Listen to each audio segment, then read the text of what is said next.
The next morning, I barely slept. The envelope never left my mind. By sunrise, I had already made my decision. I was going. Not because I trusted the stranger, but because I needed answers. The abandoned warehouse was nearly an hour outside the city. As I drove there, the roads became emptier. The buildings disappeared. Only old factories, broken fences, and rusted containers remained. When I finally arrived, the warehouse looked abandoned. The windows were shattered. The metal doors were covered in rust. Everything was silent. Too silent. I stepped out of the car. The cold wind echoed through the empty buildings. Every instinct told me to turn around, but I kept walking. Inside, the warehouse was dark. Dust covered the concrete floor. Old machines stood frozen in time. Suddenly, a familiar voice broke the silence. "I knew you'd come." I turned quickly. The elderly man from the country club stepped out of the shadows. He wasn't alone. Another man stood beside him, tall, well-dressed, and strangely familiar. Before I could recognize him, the elderly man smiled, then quietly said, "Meet the man who has been protecting you for years." The stranger stepped forward. My heart stopped. It was Daniel's personal lawyer, the same man who handled every contract, every company document, and every financial secret. I looked at him in disbelief. He slowly nodded, then placed another file on the old wooden table. "This is everything Daniel asked me to protect." I couldn't understand. Protect me? From what? The lawyer opened the file. Inside were confidential documents, hidden bank accounts, private emails, and one shocking DNA report. I stared at the report, confused. Then I saw two names, mine and Daniel's. The result changed everything. We were brothers. I couldn't move. My eyes remained locked on the DNA report as my entire world collapsed in front of me. Daniel wasn't just my best friend. He was my brother. And somehow everyone around me had known, except me. The lawyer calmly explained that 34 years ago, our father had lived a double life, raising two families without either one knowing the truth. Before his death, he left everything to Daniel with one condition, that he would secretly protect me until the right time came. Daniel honored that promise for years, paying off my debts, creating opportunities for my career, and even allowing people to believe I owned his wealth because he believed it would expose anyone who loved money more than me. Sophia had unknowingly become part of that test. The lawyer then handed me one final video drive that Daniel had recorded months earlier. My hands trembled as I connected it to an old laptop inside the warehouse. Daniel appeared on the screen, but he looked nothing like the confident businessman I had always known. His face was pale, his eyes were tired, and his voice carried a sadness I had never heard before. He looked directly into the camera and quietly said, "If you're watching this, then I'm already gone." My heart stopped. Gone? Before I could process those words, the lawyer slowly lowered his head and whispered, "Daniel died 3 days ago." The warehouse fell completely silent. I couldn't breathe. Everything I believed about my best friend, my family, and my life had just been destroyed. The lawyer reached into his briefcase one last time and placed a small silver key on the table. "Daniel wanted you to have this only after you learned the truth," he said quietly. I picked it up, confused.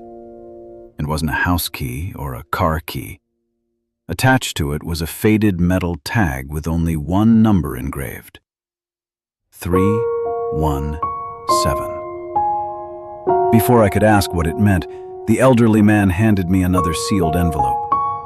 Inside was a single photograph of an old storage facility and a handwritten note that read, "Locker 317. Everything begins there." Without wasting another second, I left the warehouse and drove straight across the city. The storage facility stood on the outskirts, surrounded by old brick buildings and silent streets. I found Locker 317 exactly where the photograph showed it. My hands trembled as I inserted the silver key into the lock. It clicked open. Inside were dozens of carefully labeled boxes, family photo albums, legal documents, childhood toys, and a black, fireproof safe placed against the back wall. My heartbeat echoed through the room as I slowly opened the safe. Resting inside was a leather journal with my father's name embossed in gold. I carefully opened the first page, and the very first sentence made my blood run cold. "If my sons are reading this, then I have failed both of you." I stood there for several minutes, unable to turn the next page. My father's words echoed inside my mind like a curse I could never escape. Finally, I took a deep breath and continued reading. The journal revealed everything. Years before I was born, my father had built his fortune through risky business deals that attracted dangerous enemies. When he discovered that both of his families were being watched, he made an impossible decision. To keep us alive, he separated our lives completely, allowing Daniel to grow up with him, while I was secretly raised by another family under a different identity. Only 3 people knew the truth: my father, Daniel, and the elderly man from the country club. Every letter, every hidden document, every mysterious meeting had been carefully planned long before my father died. Then I reached the final envelope hidden inside the journal. It contained one old photograph. I froze. Standing beside my father and Daniel was a little boy. It was me. But someone had tried to burn my face out of the picture. My hands began shaking as I turned the photograph over. Written on the back, in my father's handwriting, were 7 chilling words. "He is still watching both of you." At that exact moment, the lights inside the storage facility suddenly went out. Complete darkness surrounded me. Then, I heard slow footsteps echoing from the hallway outside. Complete darkness swallowed the storage facility as the footsteps grew louder with every passing second. I held my breath and slowly backed away from the open locker, gripping the leather journal and the burned photograph against my chest. The footsteps suddenly stopped just outside the doorway. Then a flashlight switched on, its bright beam cutting through the darkness and blinding me for a moment. A tall man wearing a black hood slowly stepped into the room. I couldn't see his face, but he spoke in a calm voice. "You're asking questions that were never meant to be answered." Before I could react, he reached into his coat and pulled out a pistol fitted with a suppressor. My heart pounded as I dove behind the heavy metal shelves. The first shot shattered a storage box only inches from my head. Papers and family photographs exploded into the air. I ran deeper into the storage facility while the mysterious gunman chased me through the narrow corridors. Just as I reached the emergency exit, the elderly man from the country club suddenly appeared from nowhere and rammed the attacker into the wall. During the struggle, the gunman's hood fell back for a split second, and I froze in disbelief. I knew his face. The hood slipped back for only a second, but it was enough. I recognized the man instantly. He wasn't a stranger.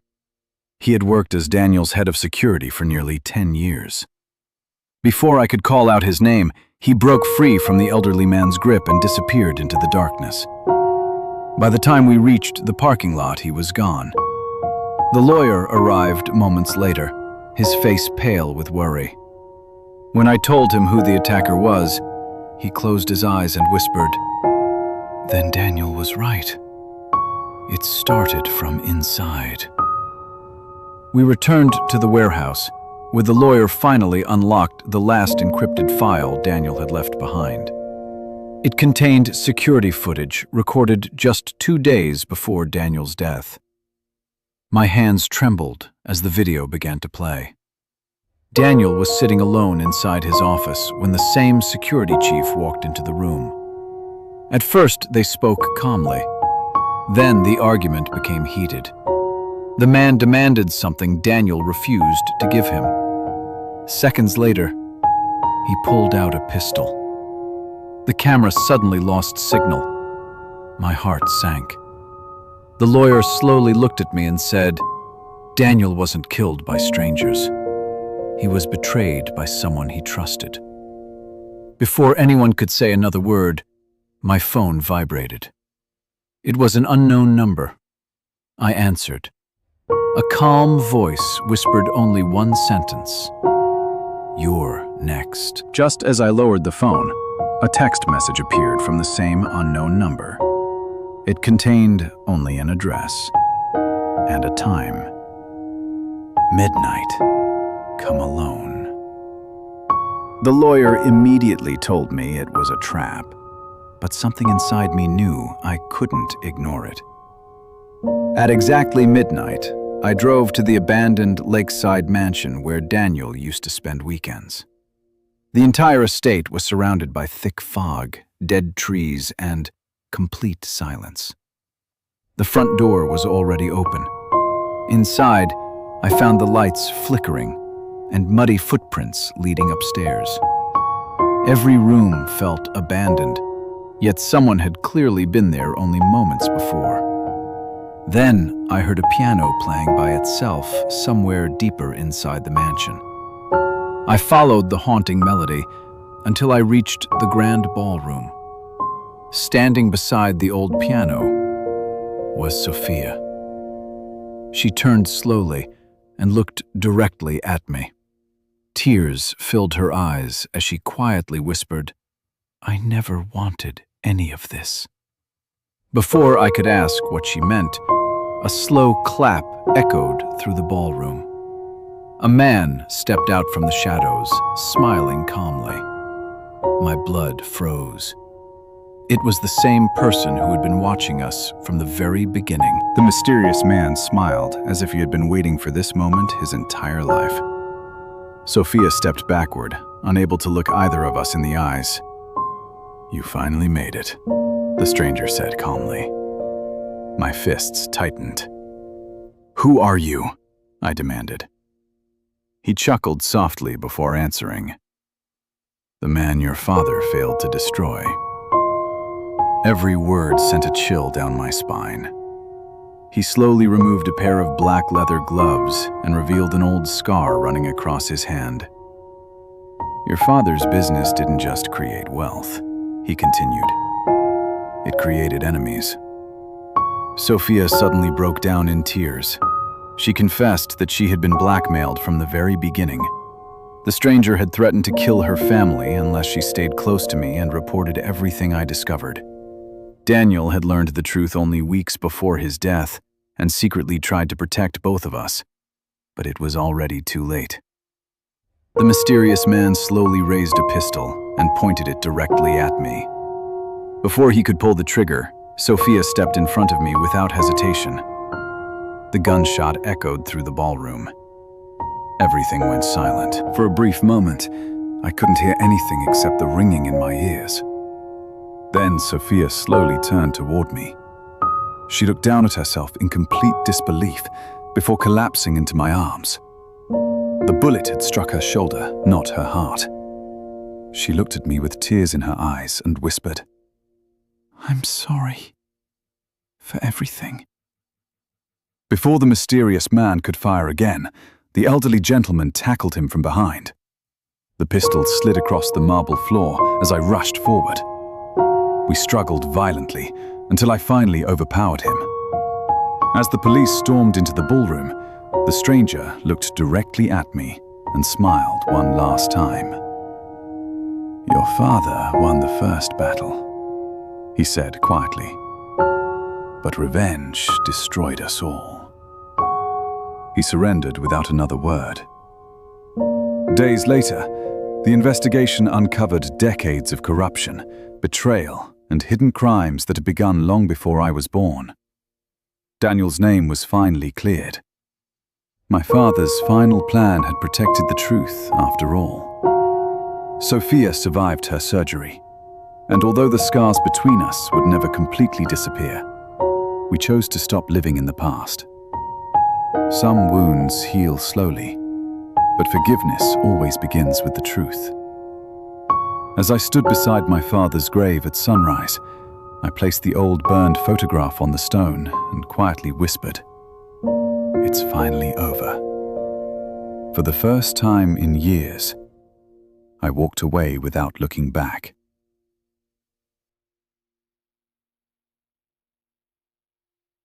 The end.